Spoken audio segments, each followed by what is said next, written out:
So we're just gonna rotate this, and then it will continue lube up the whole cams, rubbing it on the rockers.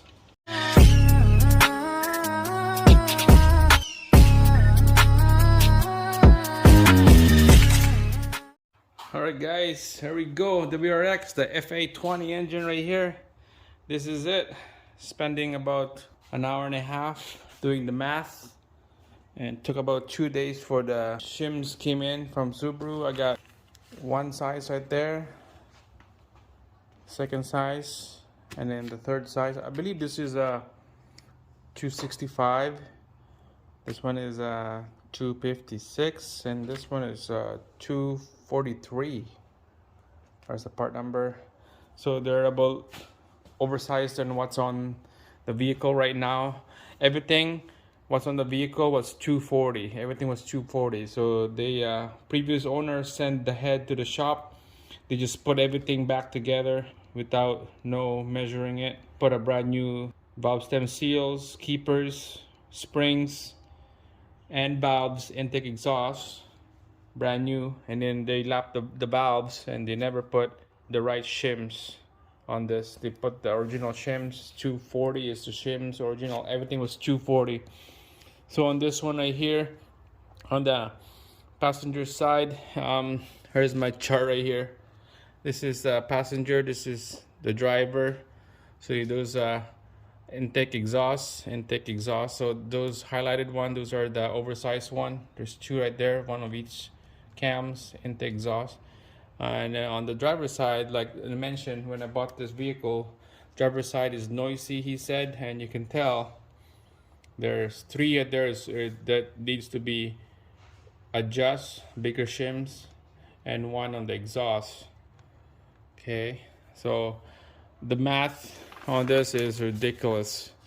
I can show this quickly. Here's this math right there, the S, the T, and the V.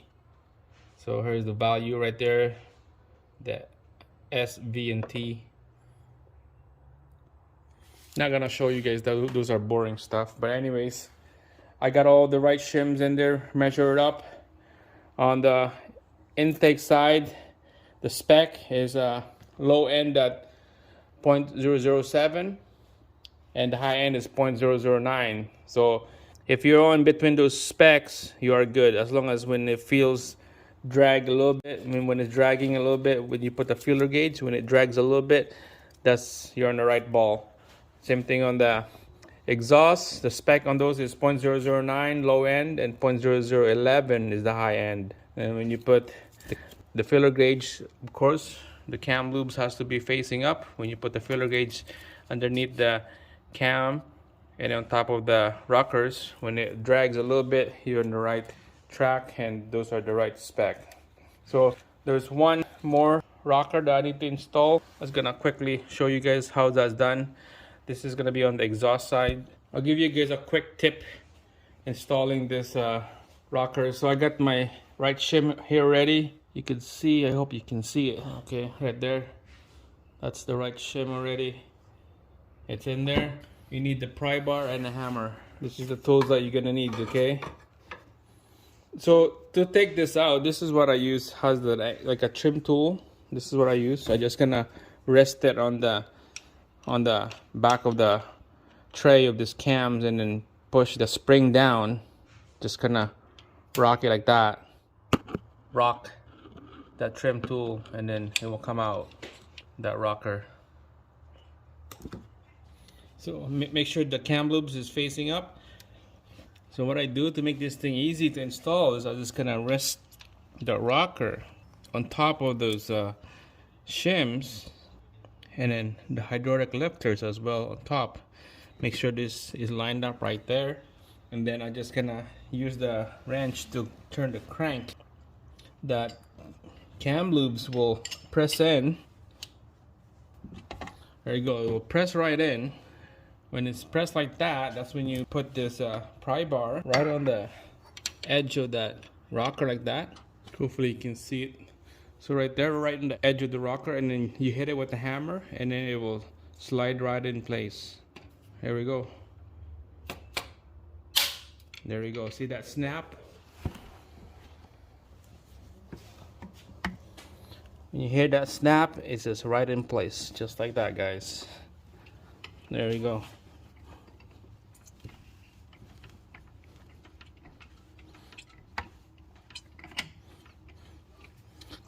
That's it. That's how you install the exhaust.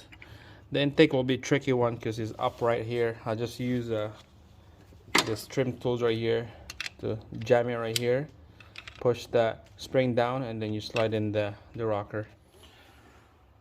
Alright, so this is all done. Double check measurement. I was gonna quickly show you guys the measure here. So exhaust low 9.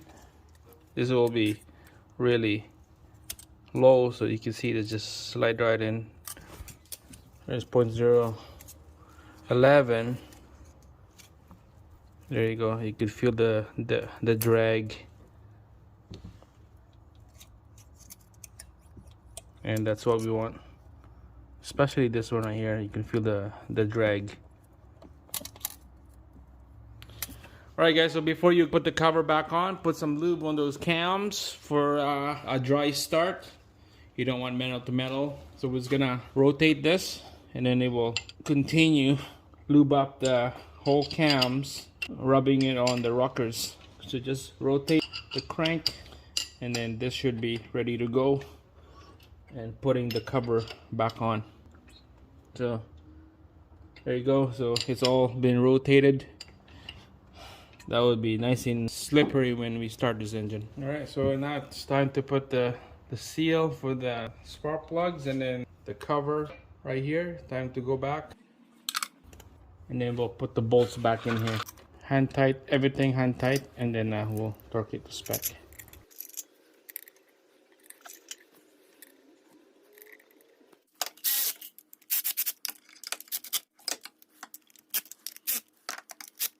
Alright guys, so all those 8 bolts, there's 3 and 3, 6, 7, 8, 4.7 foot-pounds or 6.4 Newton meter.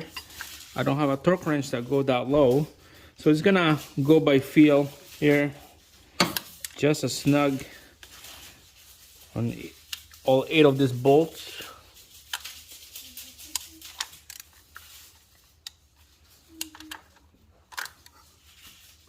You need a deep socket on this one right here because it's gonna hit the head of the valve cover. So this is nice and snug, and deep socket on the corners right here.